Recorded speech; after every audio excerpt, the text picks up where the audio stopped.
Welcome to West Virginia and Commonplace. Today I have the Bulletproof Budget lady with me, and that is a title that she will explain to you. And her name is Sarah Blanchfield. Could you please explain to us your humble beginnings and how you got started and how you had this title? Yeah, so I worked in healthcare for a lot of years and I came from like really humble origins, a single income family and four kids. My dad got laid off multiple times while I was growing up. And then age 18, I was pregnant and homeless.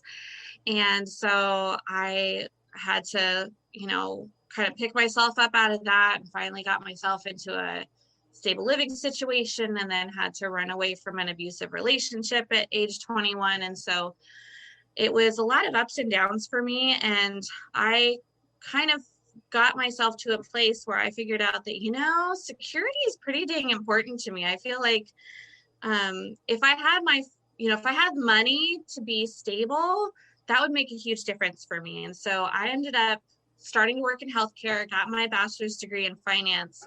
And I noticed that everybody that I talked to was talking about how stressed they were financially. And they're like, how do you do this? You have like two kids. Like, how are you like living your life like in this way? Like, how do you own a home? How do you make this work?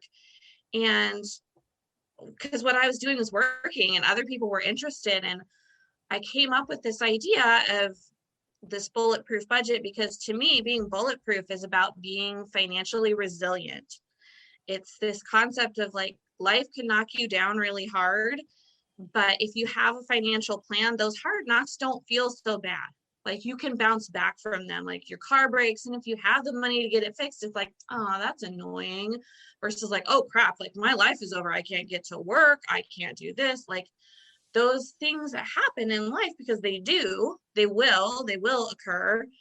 They feel so different when you have a financial plan that can help you absorb those things that happen in life. So for me, that's kind of where that bulletproof part came in, is like, I want to feel bulletproof. I want to feel like I can take whatever life's going to throw at me and I can kind of bounce it back and be like, no, I got this.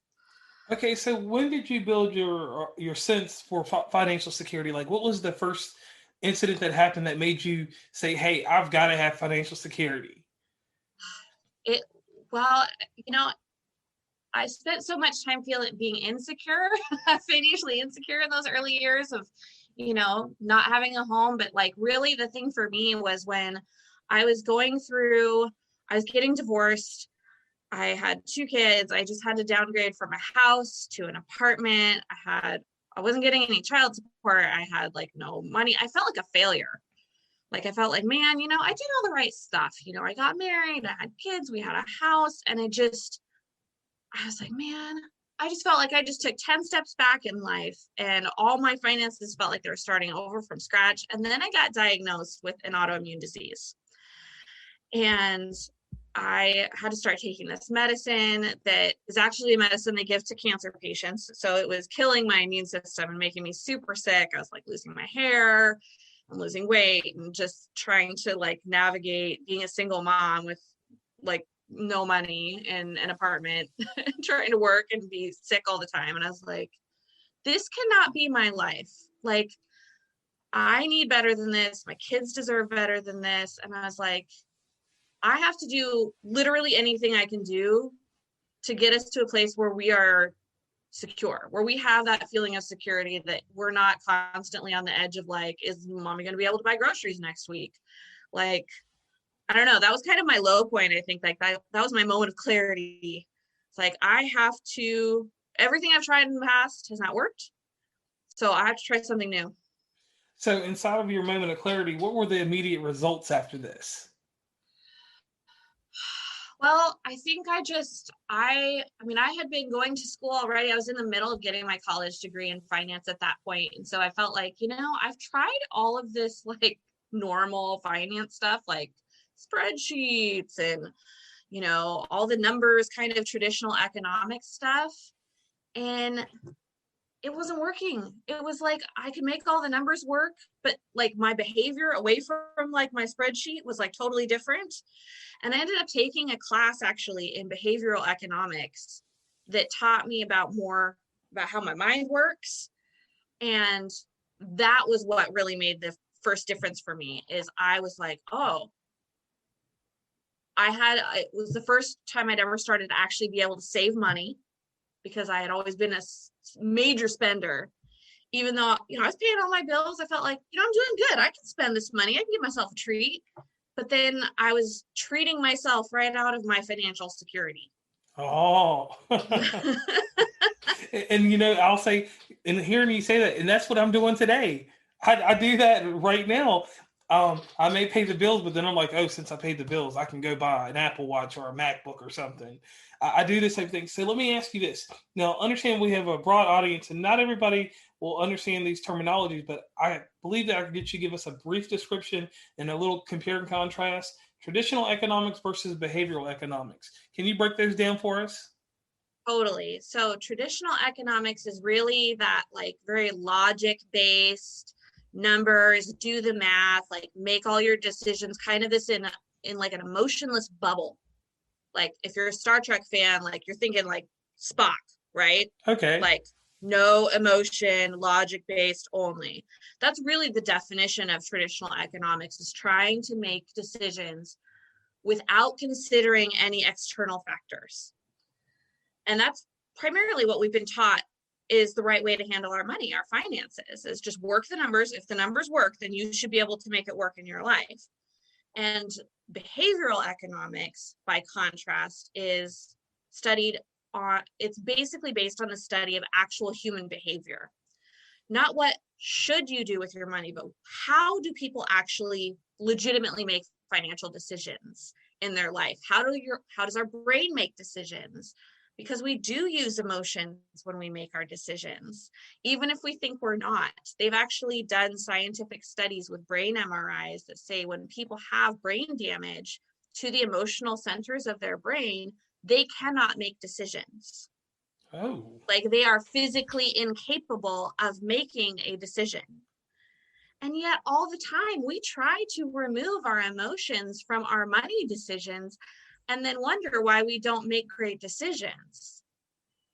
It's because we're not using both sides of our brain like we're supposed to make a good decision. And so behavioral economics is about bringing those whole brain components together to make a fully formed decision.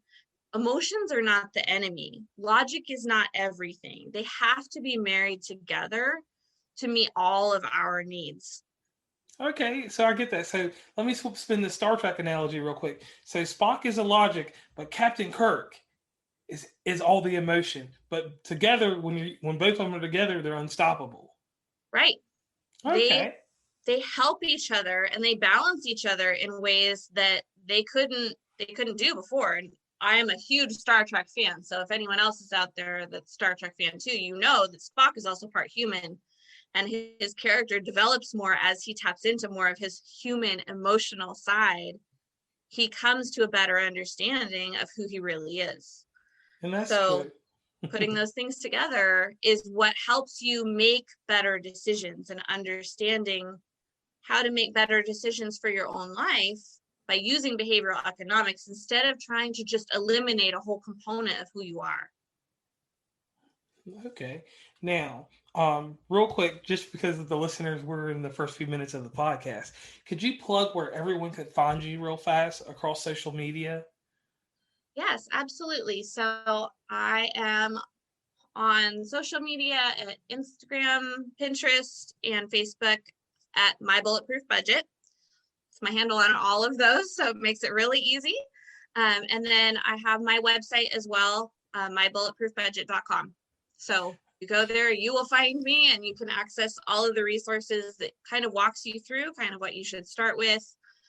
There's a bulletproof budget template that you can download for free. It walks you through how you can start budgeting in a way that actually helps incorporate some of those behavioral economics things. There's a blog that has tons of articles on it on how you can incorporate those things into your life. So there's lots of free resources on there for everyone. And then you have a contact form so they can reach you. Yep. And that way, that's the most personal way they can get to you and get some Yes. information. So you have a program in development, Bulletproof for Life program. How will you be implementing this? Yeah, so the first little kind of beta round is just actually wrapping up. So it's going to be kind of releasing to the general public next month in April. So it is a 12-week completely transformational program. So it's a group coaching program that's basically designed to heal your relationship with money. So it's really mixing together the financial strategies that people need to completely understand their financial life. So it deals with the debt and savings and retirement and spending and income and all of those different little components. But it also deals with things like your money story and all of the limiting beliefs that you might have around money and things that you picked up from your parents and how you relate to money and why that matters, especially for small business owners, how they may feel about taking in money. And so it really brings in the therapeutic behavioral side of money management, because money is a deep topic. Money is a loaded topic, and we all have a lot of kind of conflicting emotions about it. We're not really taught about this stuff in school most of the time. It's kind of a hush-hush subject because it's got a lot of, there's morality that people attach to it. There's a lot of loaded emotional things when it comes to dealing with money. And we literally break all of that down in those 12 weeks. So each of the weeks has a psychological component and a strategy component. So by the time you're done, you've changed the way you think about money, and you come out with a complete roadmap for how to manage your finances moving forward. Thank you for that, because like that's really helpful there. Because truth behold, where I'm from a little small town in Virginia, and we were taught about economics in fourth grade. I learned how to balance a checkbook. I learned how to put money into a CD stuff. Heck, we even took a field trip to what is now Wells Fargo. It was Wachovia back then, and we learned these things. The last time I got a lesson on true economics was in seventh grade. We rehashed everything we learned in fourth grade, added in a few other things, dividends, interest, and how to do things with stocks. And then after that, it's taboo. It's almost about like how people treat mental health. It's something that's going on, but nobody talks about it. And I'm glad that you are here to do that for people, because I know personally myself, if I hadn't, the stuff that I learned in fourth grade, children now don't even learn in school, period. So that is great that you have that out there. So here's my next thing. We're going to dive in a little bit. My favorite show was 2020 growing up. There Mm-hmm. was John Stossel for comedy. There was Diane Sawyer. She had fairly intense questions, but she was the lady that set you up to the next big interview with Barbara Walters. So first, I'm going to hit you with my Diane Sawyer question. We're going to let John Stossel come out a little bit later. Okay. Can you give me misconceptions that people have about budgeting? Because me, myself, I'll tell you my misconception. I think when I budget, I have to suffer. Yeah. That is one of the biggest ones, truthfully, is people think that budgets equal restriction. So because that's what we've traditionally been taught, is that if you budget your money, that means and it goes back to those beliefs that we hold about money, right? Because savings is good, spending is bad. You have to save for retirement, or you're going to end up poor and penniless when you retire. Like, these are all these assumptions that we've heard about money, right? Yes. So it's like, oh, I got to get rid of everything that I enjoy because that's not good for the budget. I should be spending it. So one of the biggest misconceptions about budgeting is that it's about restriction, and it's about fulfilling someone else's idea of what you should be doing with your money. My definition of what a budget is that it's an intentional spending plan for your life so that you can create the life you want. That's the only thing your budget should be doing for you, is helping you create a life you want to live. So it's not about creating restriction. It's about helping you reach the life you want to live faster. So for most people, they also think the other biggest misconception is, I just need to earn more money. If I had more money, then all of my money problems would go away. But for most people, what they're really dealing with is you may have heard of this analogy before. It's called the leaky bucket. Yes. So everybody, you have a bucket, right? And we're putting all of our income in it, and it has holes in it, and they're kind of leaking out. Maybe some of them are big, and maybe some of them are small. We think, if I just pour more water in the top of the bucket, eventually it will get filled and everything will be okay. But the more, so you work harder, you work longer hours, you get another job. You're constantly trying to earn more money. But that just means that the water is leaking out of the holes faster. If you plugged the holes in your bucket, you wouldn't have to work so hard. You wouldn't have to work so much. You could fill your bucket with what you earn now because all of the holes would be plugged. That's what I try to teach my clients.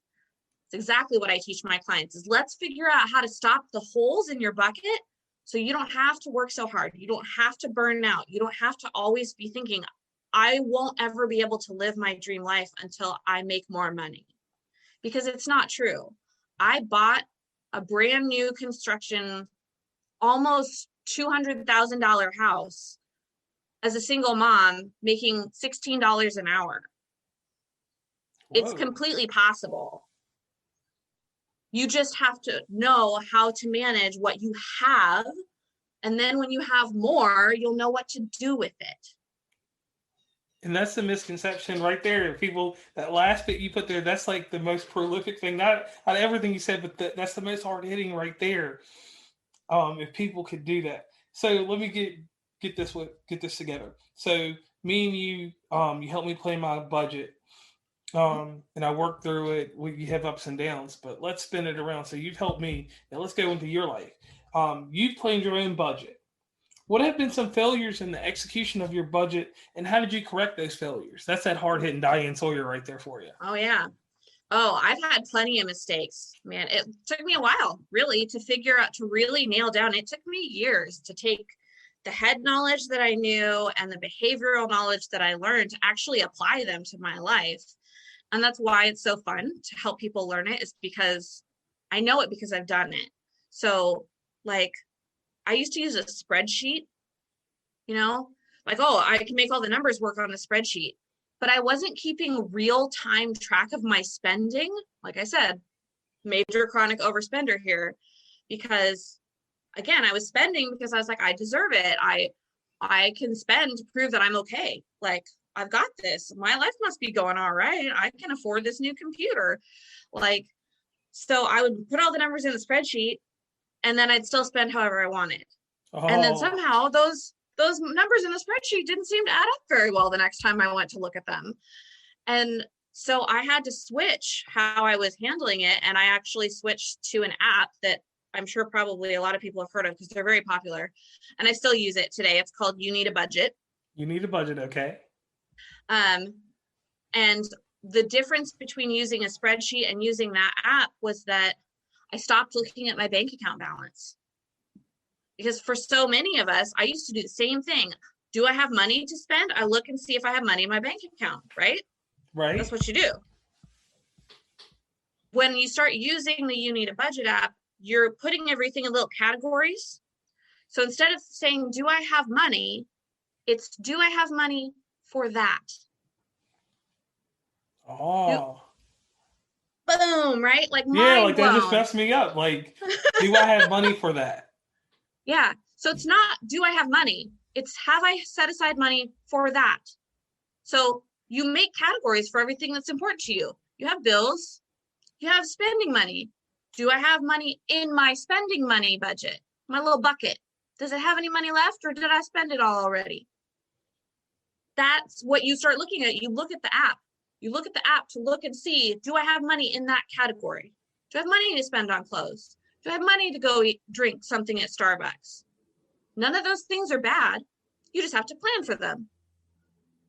And then you start, that's how I fixed that for myself. And it's huge. I also learned that if I allowed myself access to credit cards, I will use them. So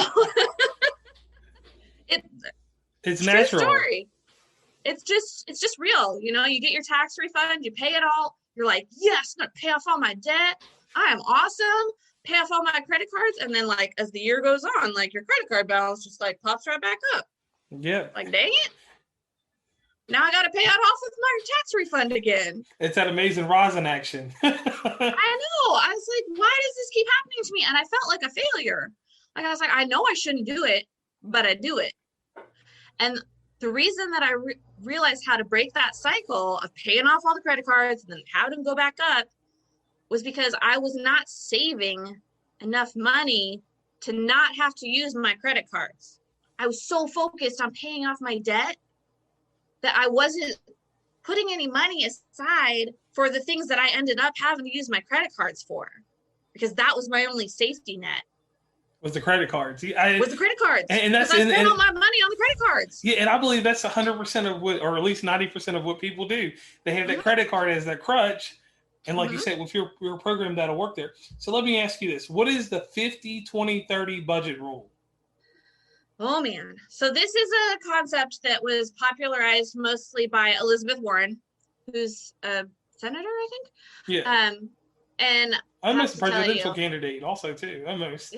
Yeah, she is. So it has been around from before her, but most people have heard about it through her.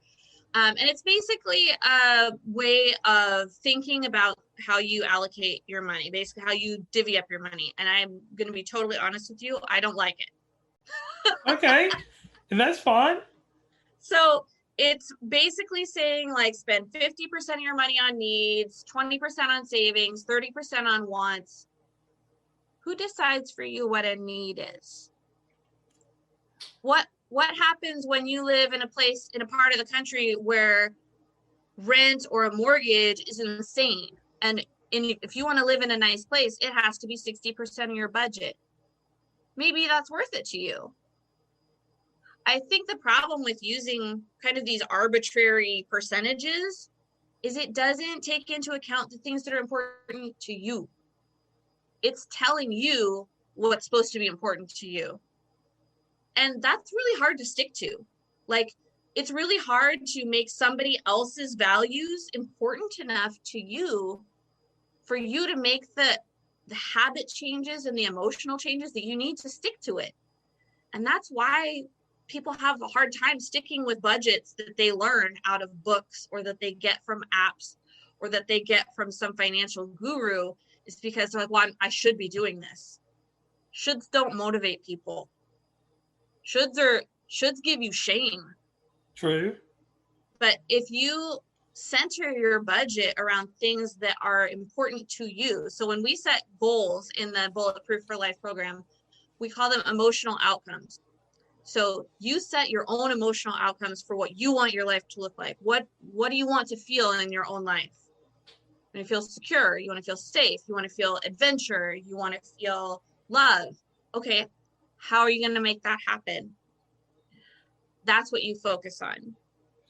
And I agree deeply with that, because social economical status, no matter where you are, because I live in one of the poor states.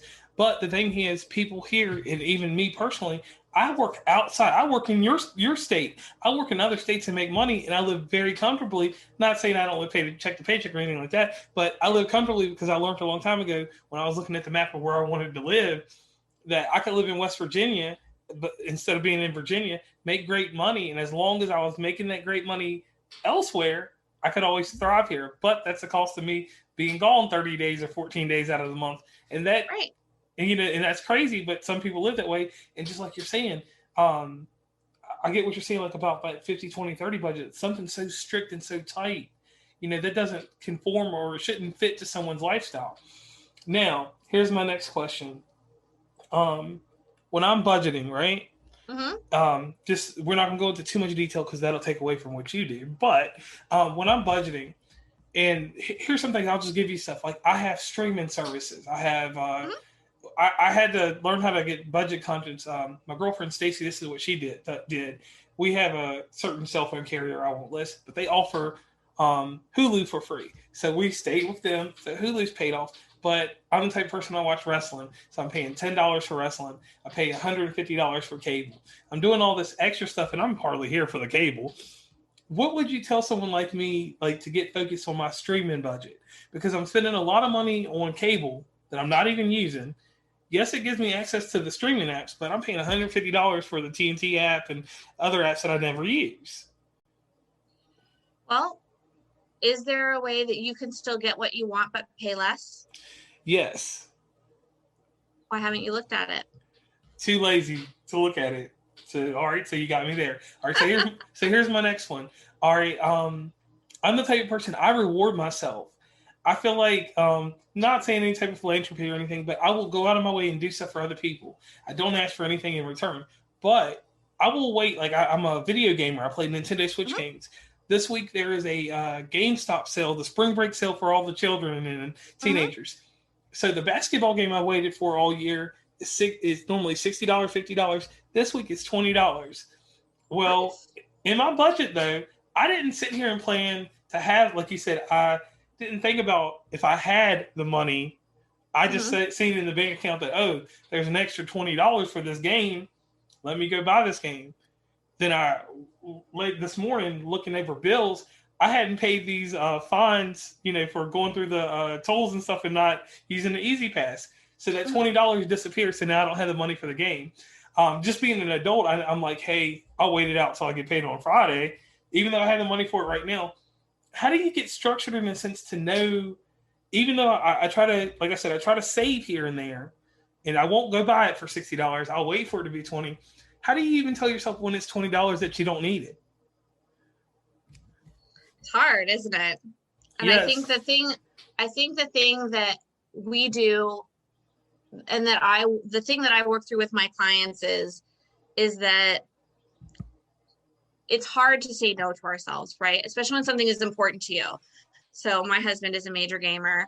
So like we saved for that PS5 pre-sale, man. Like we had it in the bank. We had extra for games. We had extra for controllers. The virtual reality, I don't even know. I'm not a gamer, but that's his thing. So that's in the budget. But what you can do moving forward, right, is when you're thinking about your budget, you have to plan for the things that are important to you. So the easiest way to do that is to look at what you spend money on in the past. So for most people, they spend lots of their money on debit cards, right? Or credit cards. There's a log, right, of what you spend money on. So go look at it. What do you spend money on? People are always surprised by this. They're like, oh, I don't care what your categories are. This is a judgment-free area. You can have a category for books. You can have a category for video games. You can have a category for Starbucks. You can have a category for, in Oregon, marijuana is legal. I've had clients that have a marijuana budget line item. Yes. Because they do that. They're going to spend their money on it. So plan for it. It's okay. Whatever it is you're going to spend your money on, it's okay. It's your life. It's your money. Just plan for it. So that way you don't have to tell yourself no. So in the future, you don't save for things in some general savings emergency fund because nobody feels motivated by that. You save for things with names.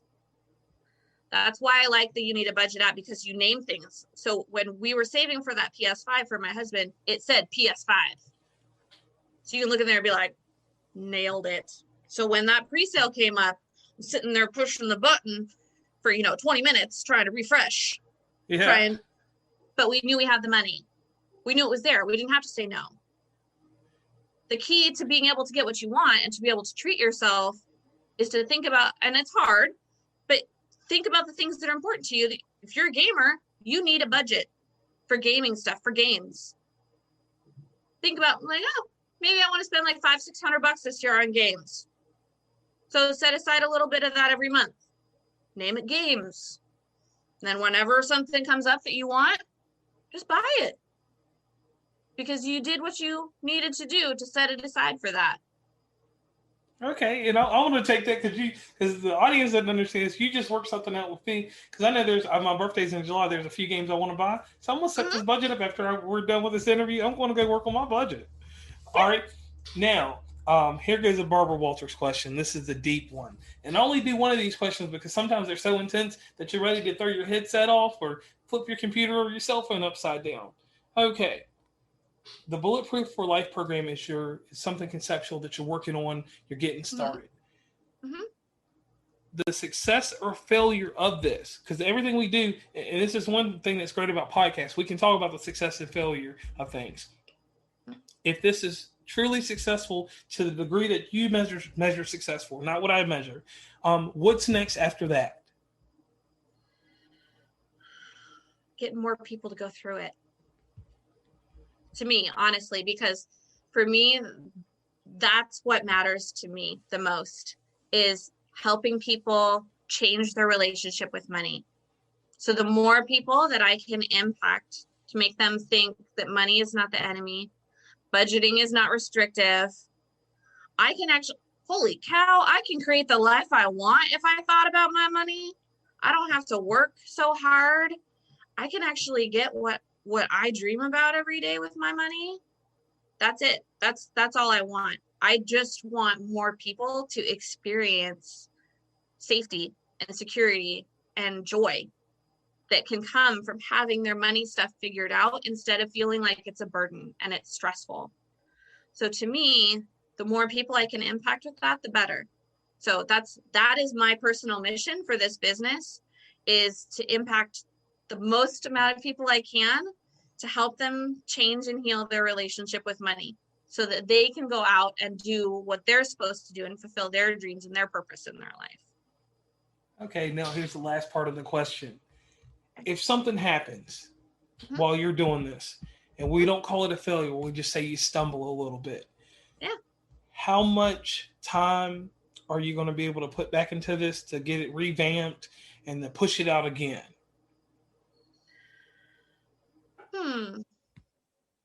Well, I guess that's an interesting question. I'm launching the second version next month, and I think I actually have a lot of training in the system. It's the process called Kaizen. It's a Japanese philosophy of constant improvement. Okay. And so to me, that's what everything has to be. You have to constantly improve it. And so it's a lot of feedback. So every person that goes through it, I ask them specifically for feedback. What could have made it better? What could we do to make it more successful for you? I have things that happen in my life, but the program is set up and designed to essentially run by itself. And I don't work alone. I have a team of people that help me. Okay, that's awesome. That, so that life can happen, because the same philosophy that I use with my money is the concept of being bulletproof, is you have backup. You have that money available to you when life comes and hits you. That extends to all the areas of my life and my business. I'm not alone. I have backup. Okay, so it's going to be something that's evolving and revolving continuously. And once people have it, they have access to all of the iterations of it for as long as it exists. So all the people that are going through the first version of it now will see all of the changes and the new things that come the next version, and they can continue to use it. Okay, so can you plug one more time where everybody can find everything? Yes, so mybulletproofbudget.com. So that's the main website. You can get all the free resources, the budget template. You can find out more about the Bulletproof for Life program. And then you can find me on Instagram, Facebook, and Pinterest at My Bulletproof Budget. All right, Sarah, I want to thank you for coming on. And we do a little testimonial in the new season. So this is what I'm going to give to you. It's amazing that you are doing something that a few people are doing. It could be a lot of people, but you're getting attention. You're taking the time to present this to people. People treat this, like I said, taboo, like mental health. People don't worry about their spending. Like you said, people have the conceptual thought that, hey, I can just go out here and make all the money I want and it'll take care of all my problems. But that is not the case. The more money you make, the more problems you have, as a rapper said on a song. Yep. So what I want to say to you is thank you. Thank you for taking the time to come talk to us. Thank you also for taking your idea, implementing it, putting it into a plan, and then taking the concept and going further with it. Because not a lot of people do that. People always have these great ideas and they want to get out here and do things like this. And they always just stay as ideas. You're one of the few out there that are actually doing this.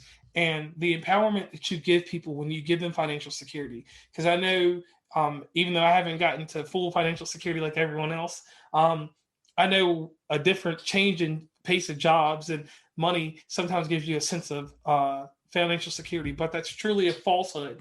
You don't have financial security until you know that you can do this and that and not have to worry. You don't have to use a credit card as a crutch, as you explained in this interview. So I want to take this time to thank you. Thank you so much for taking your mind, your soul, and every entity around you to build this. Oh, well, thank you. It's important to me because I know what an impact it's made in my own life. And I just need to share it. I have to share it because it's so valuable. And it hurts me to see people struggling with it when they don't have to. And see, with that kind of mentality there, that's what we need more in the world. That's the type of empowerment we need. Someone to be selfless and to see that there is an issue. And for you to see that issue, that's amazing because a lot of people don't see it. They either make a lot of money or they struggle or they confine themselves to a norm. There's nothing, you should never confine yourself, but people do that. So once again, I want to thank you for being on West Virginia and Commonplace. Is there anybody or an entity or a team that you want to give a shout out to? Well, I really honestly, I think just the team at You Need a Budget is really amazing. I think the product that they have has really been transformational for me, and for a lot of my clients because it's something that was just not available in the marketplace.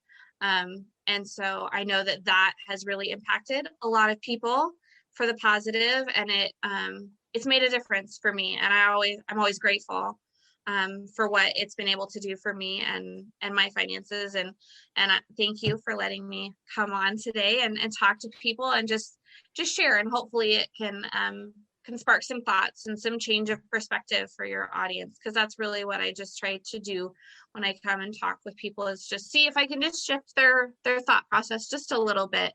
And that just creates ripple effects so that people can start really having that change in their life. Okay, well, thank you very much.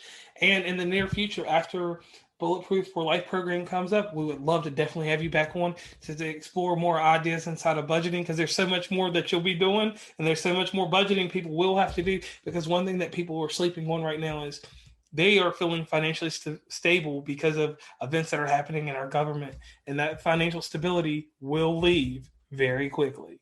Yeah, there's a lot people can do to make use of what's happening right now that can set them up for good things in the future. So I'd love to come back and talk about it. And the other thing that we'll throw in here is if they want to have that stability, they can reach you at mybulletproofbudget.com. All right. Thank you.